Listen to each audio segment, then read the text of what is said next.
மிதுன ராசிக்கார அன்பர்களே, மிதுன ராசிக்கார அன்பர்கள் யாரை பார்த்தாலும் பணிந்து நடக்கக்கூடிய ஒரு அற்புதமான ராசி.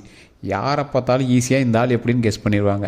இந்த மிதுன ராசிக்காரர் அமைதியாக இருக்கிற மாதிரியே தெரியும், ஆனால் அத்தனை பேர்த்தையும் ஜட்ஜ் பண்ணுறதுல இவர் அளவுக்கு யாராலையுமே ஜட்ஜ் பண்ண முடியாது. ஈஸியாக இவர் எல்லாத்தையும் கணிச்சிருவார். ஒரு 10 பேர் முன்னாடி இருக்காங்க அப்படின்னா இவன் எதுக்காக நம்மக்கிட்ட பேசுகிறான், இவன் இப்படியாப்பட்டவன் தான் அப்படிங்கிறத மற்றவங்களோட அதிகமாக கணிக்கக்கூடிய திறன் கொண்டவங்க இந்த மிதுன ராசி. மிதுன ராசிக்காரர்களுக்கு கடவுளினுடைய அருள் பரிபூர்ணமாக இருக்குது அப்படிங்கிறது எல்லாருக்குமே தெரியும். இருந்தாலும் அதிக கஷ்டங்கள் படுறது மிதுன ராசி தான். காரணம் என்ன அப்படின்னா, இவரை வச்சு தான் கடவுள் டெமோவே பார்க்குற மாதிரி பண்ணுவாங்க. காரணம் என்ன அப்படின்னா, மிதுன ராசிக்காரர்களுக்கு முன்னோர்களினுடைய சாபங்கள் அதிகமாகவே இருந்திருக்கு. அவங்களுடைய முன்னோர்களுடைய கதைகள் எல்லாமே எடுத்து பார்த்திங்க அப்படின்னா, மிதுன ராசிக்காரர்களுக்கு மட்டும் நிறைய இங்கே குடும்ப சம்பந்தமான சின்ன சின்ன சிக்கல்கள் இருந்திருக்கும். உங்களுடைய ஜாதக ரீதியாகவும் நீங்கள் கேட்டு பார்க்கலாம். உங்களுடைய பெரியோர்கள் யாராவது இருந்தாங்க, பெற்றோர்கள் யாராவது இருந்தாங்க, தாத்தா பாட்டி யாராவது இருந்தாங்கன்னா அவங்ககிட்டையும் கேட்டு பாருங்கள். உங்களுடைய முன்னாடி இருக்கக்கூடிய முன்னோர்கள், உங்களுடைய 2 தலைமுறையோ 3 தலைமுறையோ முன்னாடிலாம் உங்களுடைய வம்சாவளியினர் அப்படின்னு சொல்லுவாங்க, பரம்பரை அப்படின்னு சொல்லுவாங்க. அந்த பரம்பரையில் ஏதாவது உங்களுக்கு சின்ன சின்ன இன்சிடென்ட் நடந்திருக்கா அப்படிங்கிறத செக் பண்ணி பாருங்கள். அதனுடைய விளைவாக உங்களுக்கு சின்ன சின்ன தடைகளோ அல்லது மாறுதல்களோ உங்களுக்கு ஏதோ ஒன்று ஏற்பட்டிருக்கும். உடனே குழந்தைகள் சம்மந்தப்பட்டது, இந்த மாதிரி ஏதோ ஒரு சம்மந்தப்பட்டது உங்களுக்கு நடந்திருக்கும். அதை கருத்தில் கொண்டு அதற்கு தகுந்தாற் போல் அதை சரி செய்வதற்காக சில ஜோதிடர்களையும் நீங்கள் அணுகியிருப்பீங்க, சில கோவில்களுக்கும் நீங்கள் போயிட்டு வந்திருப்பீங்க. அதே போல் வருடத்திற்கு ஒரு முறை கருப்பு கட்டணும் அப்படின்னு சொல்லுவாங்க, அதெல்லாம் நீங்கள் நிறைய பண்ணியிருப்பீங்க.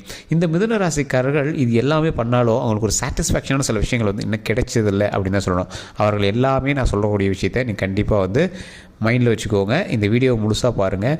பல தடைகளை நீக்குவதற்கும், பல குடும்ப சிக்கலிலிருந்து வெளிவருவதற்கும், பல பிரச்சனைகளிலிருந்து வெளிவருவதற்கும், அதே போல் கல்வி ரீதியான விஷயங்களில் முன்னேறுவதற்கும், தொழில் ரீதியான விஷயங்களில் முன்னேறுவதற்கும், மிகப்பெரிய வல்லுநர்களாக ஒரு இடத்தில் நீங்கள் வாழ்வதற்கும் ஒரு மிகப்பெரிய விஷயத்தை நம்ம சொல்ல போகிறோம். இது நீங்கள் லைஃப்பில் உங்களுக்கு கடவுள் இந்த ஆப்பர்ச்சுனிட்டி உங்களுக்கு கொடுத்துருக்காரு அப்படின்னு ஞாபகம் வச்சுக்கோங்க. இந்த மிதுன ராசிகள் எல்லாத்தையும் ஈஸியாக கணிச்சிடுவாங்க. ஆனால் ஒரு விஷயத்தில் இவங்க ஏமாந்தவங்க அப்படின்னு சொல்லலாம். இவங்களை ஈஸியாக எல்லோரும் ஏமாற்றிடுவாங்க. எதை காட்டி உங்களை ஏமாற்ற முடியும்? ஆசையை காட்டி இல்லை, உங்களுக்கு மேலே பாசத்தை காட்டி உங்களை ஈஸியாக ஏமாற்ற முடியும். பாசத்திற்கு அடிப்பணிந்தவர்கள் இந்த மிதுன ராசிக்காரர்கள். பாசத்தினாலே பல விஷயங்கள் நீங்கள் இழந்தவங்க.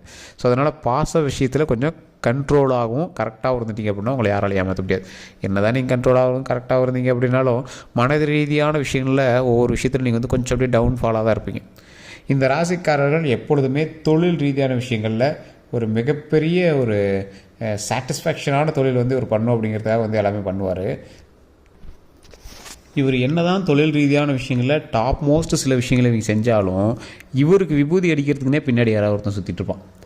ஒரு தொழிலில் நீங்கள் வேலை பார்க்குறீங்க அப்படின்னா வேலை பார்க்கக்கூடிய இடத்துல உங்களுக்கு எதிரிகள் உங்களுக்கு அதிகமாகவே இருப்பாங்க. கூடவே நண்பன் போல் இருப்பான், அவன் தான் உங்களுடைய முன்னேற்றத்தை தடுக்கணும்னு இருந்திருப்பான். அதே போல் நீங்கள் கல்வி சம்மந்தப்பட்ட விஷயத்தில் இருக்கீங்க அப்படின்னா கல்வியில் உங்கள் கூட இருக்கக்கூடிய நண்பன் உங்களை வேறு பக்கம் டைவெர்ட் பண்ணி அவனுடைய முன்னேற்றத்துக்காகவே பார்த்துட்ருப்பான். தொழில் சம்மந்தப்பட்ட விஷயத்தில் உங்கள் கூட வேலை செய்கிறவங்களே, அதாவது நீங்கள் ஒரு ஓனராக இருக்கீங்க இல்லை தொழில் செஞ்சுருக்கீங்க அப்படின்னா உங்கள் கூட வேலை செய்கிறவங்களே உங்களுக்கு சின்ன சின்ன விஷயத்தில் டென்ஷன் பண்ணிவிட்டு ஒரு மிகப்பெரிய முன்னேற்றத்தை தடுக்கிற மாதிரி உங்களுக்கு தோணியிருக்கும். தடுக்க மாட்டாங்க, ஆனால் அவங்க முயற்சி செய்தால் இன்னும் நீங்கள் மேலே வரலாம், ஆனால் அந்தளவுக்கு எங்கேயும் ஸ்டெப் எடுக்க மாட்டாங்க. இது உண்மை அப்படின்னா நீங்கள் மறக்காமல் கமெண்ட் செக்ஷனில் பதிவிடுங்க. இந்த மிதுன ராசிக்காரர்களுக்கு மட்டும்தான் இந்த மாதிரி விஷயங்கள் அதிகமாகவே நடந்திருக்கு அப்படின்னு சொல்லலாம். இந்த ராசிக்காரர்களுக்கு கல்வி சம்மந்தப்பட்ட விஷயங்களில் நிறைய விஷயங்களில் தடை ஏற்பட்டு தான் அந்த கல்வியே நீங்கள் முடிக்கிற மாதிரி இருந்திருக்கும்.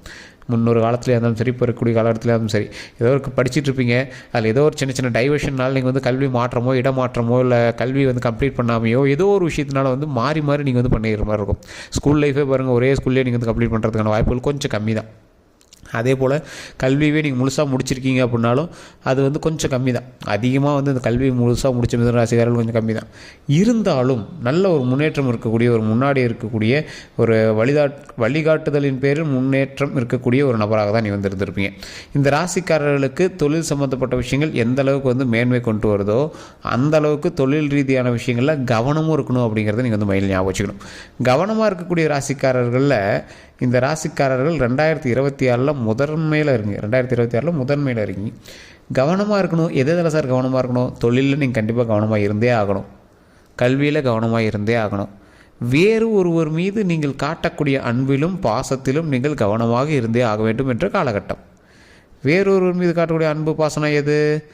யாராவது உங்களுக்கு நீங்கள் ஆணாக இருந்தீங்க அப்படின்னா பெண் மேலே காட்டக்கூடிய பாசமும், பெண்ணாக இருந்தீங்க அப்படின்னா ஆண் மேலே காட்டக்கூடிய பாசமும், இருபாலரினுடைய பாசமும், முறை சம்பந்தப்பட்ட பாசங்களாக இருந்தால் மிகவும் நல்லது. அதாவது ஒரு சின்ன இது நீங்கள் தப்பாகவும் எடுத்துக்க தேவையில்ல. ஏதாவது ஒரு அஃபேரோ இல்லை வேறு ஏதாவது ஒரு புறம்பான விஷயங்கள் இருக்குது அப்படின்னா அதை நீங்கள் சரி பண்ணிக்கிறது பரவாயில்ல. காரணம் என்ன அப்படின்னா உங்களுக்கான கெட்ட பேரை உருவாகுவதற்கு அது ஒரு விஷயம் காரணம் அமைஞ்சிடக்கூடாது. ஸோ அதனால் அந்த மாதிரி விஷயத்தை இந்த ராசிக்காரர்கள் தற்போதைய நிலைமையில் கொஞ்சம் கவனமாக இருக்கணும். 2027 அது ரொம்பவே நீங்கள் கவனமாக இருக்கணும். சார் தெரியாமல் ஃபோன் பண்ணிடுறது சார், மெசேஜ் பண்ணிடுறது சார், அது தப்பாகிடுச்சு சார் ஃபேமிலிக்குள்ளே, அதெல்லாம் நீங்கள் இந்த டைமில் நீங்கள் ஸ்டாப்பே பண்ணிடணும். ஸோ உங்களுக்கு குடும்ப சம்மந்தப்பட்ட விஷயங்கள ரொம்ப கவனமாக இருக்கணும் அப்படிங்கிற ஒரு காலகட்டம். அப்படிங்கிறதுனால ரொம்ப ரொம்ப ரொம்ப ரொம்ப எச்சரிக்கையாக இருங்க. அதே போல் உங்களது வாகனத்தை வேறு ஒருவரிடம் கொடுப்பது, வேறு ஒருவருடைய வாகனத்தை நீங்கள் ஓட்டுவது, அதே போல் அரசுக்கு புறம்பாக செயல்படுவது, இந்த மாதிரி விஷயத்தில் நீங்கள் ரொம்ப கவனமாக இருக்கணும். வேறு ஒருத்தர் வண்டி எடுத்துகிட்டு போகிறீங்க, ஸ்பீடாக போகிறீங்க, ஹெல்மெட் போடாமல் போகிறீங்க, சீட் பெல்ட் போடாமல் கார் ஓட்டுறீங்க, ஒன் வேல கார் ஓட்டுறீங்க, இந்த மாதிரி ஏதோ ஒரு அரசு சம்மந்தப்பட்ட விஷயத்தில் ஃபைன் கட்டுவீங்க. ஸோ அந்த அரசு சம்மந்தப்பட்ட விஷயத்தில் ஃபைன் கட்டுறது சின்னதாக ஏதோ ஒரு ஹெல்மெட் போடாது அந்த மாதிரி ஏதாவது நீங்கள் ஃபைன் கட்டிங்கன்னா கூட ஓகே தான். ஹெல்மெட் போடாத சின்ன விஷயம் இல்லை, அதுதான் மிகப்பெரிய விஷயம். ஸோ இந்த மாதிரி ஏதோ ஒன் வேல போகிறீங்க அதுக்கெலாம் ஃபைன் கட்டுறீங்க அப்படின்னா அதெல்லாம் ஓகே தான். ஆனால் வண்டி சம்மந்தப்பட்டது, ஏதாவது பணம் எடுத்துகிட்டு போகிறீங்க, ஏதாவது ஒரு லேண்ட் விஷயத்துக்கு போகிறீங்க, அதிக பணம் எடுத்துகிட்டு போனால் லாக் ஆகிடுறீங்க, இந்த மாதிரி ஏதோ ஒரு பெரிய அரசு சம்மந்தப்பட்ட விஷயத்தில் வசிக்கிறதுக்கான வாய்ப்புகள் அதிகமாக இருக்குது. அது கொஞ்சம் கவனமாக பார்த்துக்கணும். டாக்குமெண்ட் சம்மந்தப்பட்ட விஷயங்கள், அரசு சம்மந்தப்பட்ட விஷயங்கள் இது இணைஞ்சிருது. டாக்குமெண்ட் சம்மந்தப்பட்ட விஷயங்கள் போய் ஆதார்லையாவது பிழை திருத்தம் பண்ணுவீங்க, ஓட்டர் ஐடியிலையாவது பிழை திருத்தம் பண்ணுவீங்க, எல்லாம் ரேஷன் கார்டுலையாவது ஆள் சேர்த்துவீங்க.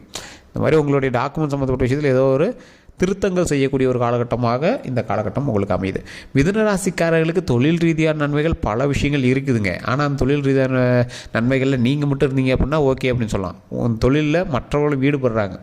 இந்த தொழில் எப்பயுமே ஒரு சார்ந்து இருக்காது. நீங்கள் பண்ணக்கூடிய தொழில் எப்பவுமே ஒருத்தர் சார்ந்து இருக்காது. நீங்கள் மட்டும் கல்லாவில் உட்காந்துட்டு நீங்கள் மட்டும் வேலையை பார்த்துக்கலாம் அப்படிங்கிற மாதிரிலாம் இருக்கவே இருக்காது. அதில் ஒரு 4-5 நபராவது ஈடுபட்டே ஆகணும் அப்படிங்கிற ஒரு காலகட்டம். ஸோ அதனால் அவங்களுடைய தசாபுத்தியின் பால் உங்களை கொஞ்சம் அப்படியே மூவ் பண்ணும். உங்களுடைய தசாபுத்திக்கு நீங்கள் மட்டும் செய்யக்கூடிய விஷயங்கள் கம்மி தான். உங்களுக்கு எதிர்க்க இருக்கக்கூடியவர்கள் உங்களோடு சேர்ந்து பணியாற்றும் போது அதற்கான முன்ன பின்ன இருக்கக்கூடிய சில விஷயங்களை அதிகமாக நடத்துவாங்க. அப்படிங்கிறத இந்த விஷயத்தில் நீங்கள் கவனமாக எடுத்துக்கணும்.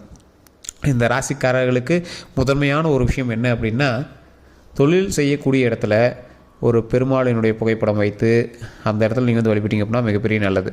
அந்த பெருமாளினுடைய புகைப்படம் எந்த அளவுக்கு இருக்கணும் அப்படின்னா, தனியாக இருக்கக்கூடிய பெருமாள், அதாவது லக்ஷ்மி தேவியோடு இருக்கக்கூடிய பெருமாள் நிறைய பேர் வச்சு கும்பிடுவாங்க. ராஜ அலங்காரத்தில் தனியாகவே பெருமாள் தெரிகிற மாதிரி ஒன்று வச்சுருப்பாங்க. லக்ஷ்மி தேவியோட புகைப்படம் தனியாக வச்சு கும்பிடலாம். ராஜ அலங்காரத்தில் கூடிய பெருமாளுடைய புகைப்படம் தனியாக வச்சு கும்பிடலாம். ஸோ இது நீங்கள் வச்சு கும்பிட்டீங்க அப்படின்னா ரொம்ப ரொம்ப நல்லது. அதுலேயும் ராஜ அலங்காரத்தில் இருக்க வைர கிரீடத்தோடு அருமையாக இருப்பார். ஸோ அந்த பெருமாளை வச்சு கும்பிட்டீங்க அப்படின்னா ரொம்ப நல்லது. காலையில் ஒரு சொம்பு தண்ணி வச்சு உங்களுடைய வேலை செய்யக்கூடிய இடத்துல ஒரு சொம்பு தண்ணி ப்ளஸ் அந்த கடவுளை வழிபடுறதை வச்சு நீங்கள் போட்டு ஆட்டோமேட்டிக்காக வணங்க. அதில் மிகப்பெரிய நன்மை உண்டு. அதில் என்ன ஒரு ப்ளஸ்ஸு அப்படின்னா, இந்த பெருமாளை வணங்குபவர்கள் அடிக்கடி நீங்கள் சனிக்கிழமை பெருமாள் கோயிலுக்கு போயிட்டு வந்தீங்க அப்படின்னா நல்லது. பெருமாள் கோயில் எந்த கோயிலாக இருந்தாலும் சரி, பெருமாள் கோயிலுக்கு போயிட்டு வரணும். போயிட்டு பெருமாள் கோயிலில் உட்காந்துட்டு வரக்கூடாது. லக்ஷ்மி தேவி கூடி இருக்கக்கூடிய இடம். ஸோ அதனால் என்ன பண்ணோம், லக்ஷ்மி தேவி வழிபடுறவங்க சிவன் கோயிலுக்கு போனால் நீங்கள் உட்காந்துட்டு வரலாம். பெருமாள் கோயிலுக்கு போனீங்கன்னா படப்பண்ணு வீட்டுக்கு வந்துடணும். நடுவில் கடைக்கு போய்ட்டு வருது இல்லை வேறு எங்கேயாவது போய்ட்டு வருது அந்த மாதிரி விஷயங்கள்லாம் இருக்கக்கூடாது. பெருமாள் கோயிலுக்கு போனீங்க அப்படின்னா பெருமாள் கோயிலுக்கு உட்காந்துட்டு வரதும் இருக்கக்கூடாது. பெருமாள் கோயிலுக்கு போனால் ஆட்டோமேட்டிக்காக சாமி மட்டும் வீட்டுக்கு வரதான் இருக்கணும். லக்ஷ்மி தேவி கூடி இருக்கக்கூடிய இடத்துல உட்காந்துடக்கூடாது. நாம் லக்ஷ்மி தேவி வீட்டுக்கு கூட்டு உட்கார வச்சுக்கணும். ஸோ அதனால் அதை நீங்கள் மைண்டில் நல்லா ஞாபகம் வச்சுக்கோங்க. இது நிறைய பேர் தெரியறதில்ல. சிவன் கோயிலுக்கு போனாலும் அங்கே உட்காந்துடலாம், பெருமாள் கோயிலுக்கு போனால் அங்கே உட்காந்துட்டு வரக்கூடாது. ஸோ பெருமாள் வழிபாடு பண்ணிவிட்டு உங்களுடைய குலதெய்வத்தை மறக்காமல் நீங்கள் வழிபாடு பண்ணுங்கள். குலதெய்வம் தான் உங்களை முன்னேற்றுவதற்கு முதல் படிக்கட்டு. ஸோ குலதெய்வம் வழிவிட்டால் தான் எல்லா தெய்வங்களும் அருள் புரியும். ஸோ குலதெய்வ வழிபாடு கண்டிப்பாக பண்ணுங்கள். திருமணம் ஆகாத மிதுன ராசிக்காரர்கள் கண்டிப்பாக நான் சொல்லுவதை கண்டிப்பாக வியாழக்கிழமைகளை கண்டிப்பாக ட்ரை பண்ணுங்கள். தடைகளை நீக்குவதற்கு தட்சிணாமூர்த்தி வழிபாடு ரொம்பவே பெருசு. குழந்தைகள் இல்லாதவங்களுக்கும் சரி, அதே மாதிரி திருமணம் ஆகாதவங்களுக்கும் சரி, தட்சிணாமூர்த்தி வழிபாடு வியாழக்கிழமை தட்சிணாமூர்த்தி கொண்டக்கடலை மாலை போட்டு வழிபட்டீங்க அப்படின்னா மிகப்பெரிய சந்தோஷம், மிகப்பெரிய நன்மை நடக்கும். அதை நீங்கள் கண்டிப்பாக ட்ரை பண்ணி பாருங்கள். கொண்டக்கடலை வழிபாடு, தட்சிணாமூர்த்திக்கு செய்யக்கூடிய வழிபாடு, தட்சிணாமூர்த்தி வழிபாடு. ஸோ இதுதான். 2 நெய் விளக்கு வைக்கிறீங்க, தட்சிணாமூர்த்தி வழிபடுறீங்க, கொண்டக்கடலை மாலையோ இல்லை கொண்டக்கடலை வச்சு வழிபடுறீங்க. அங்கே இருக்கக்கூடிய ஒரு 10 பேருக்கு கொண்டக்கடலையோ அல்லது பொங்கலோ ஏதோ ஒன்று அங்கே இருக்கக்கூடிய 10 பேர் கொடுக்குறீங்க. அதனால் அவங்க வயிறு குளிர்றாங்க, உங்களுடைய மனம் குளிருது, இறைவனுடைய மனம் குளிருது, உங்களுக்கு நன்மை பிறக்குது, நமக்கு நன்மை பிறக்குது. ஸோ இதுதான் அங்கே நடக்கக்கூடிய ஒரு பெரிய விஷயம். நீங்கள் பெரிய பரிகாரம்லாம் பண்ணலாம் அவசியம் கிடையாது. நிறைய பேர் தசாபுத்தியெல்லாம் செக் பண்ணிவிட்டு பார்த்துட்டு இருப்பீங்க. சரி, தசாபுத்தியின் பால் எப்படி நடக்கும், அதை நம்ம எப்படி செக் பண்ணுறது? ஏன்னா இப்போ நம்ம சொல்கிறது பொது பலம் தான். தசாபுத்தியை வச்சு எப்படி கணிக்கிறது அப்படின்னு கேட்குறவங்களுக்கு இந்த வீடியோவில் ஒரு முக்கியமான விஷயத்தை நான் சொல்கிறேன், நோட் பண்ணிக்கோங்க. சார் உங்களுடைய ஜாதகத்தை செக் பண்ணிக்கோங்க, லோக்கலில் இருக்கக்கூடிய ஜோதிடர்கிட்டே கொடுங்க. தசாபுத்தி எங்கே இருக்குது, உங்களுக்கு மாந்தி எப்படி இருக்குது எல்லாமே கேளுங்க. இல்லை சார் அங்கே சரியான ஒரு இது கிடைக்கல அப்படின்னா டிஸ்கிரிப்ஷனில் நம்பர் இருக்குது, பிரபல ஜோதிடருடைய நம்பர் தான் கொடுத்துருக்கோம். அதே மாதிரி ஸ்க்ரீன்லேயும் பார்த்தீங்கன்னா நம்பர் ஓடிட்டுருக்கு, அந்த நம்பருக்கு நீங்கள் வந்து ஃபோன் பண்ணி பேசி தெரிஞ்சுக்கலாம். வேறு எந்த ஒரு கருத்துக்களாக இருந்தாலும் மறக்காமல் கமெண்ட் செக்ஷனில் பதிவிடுங்க.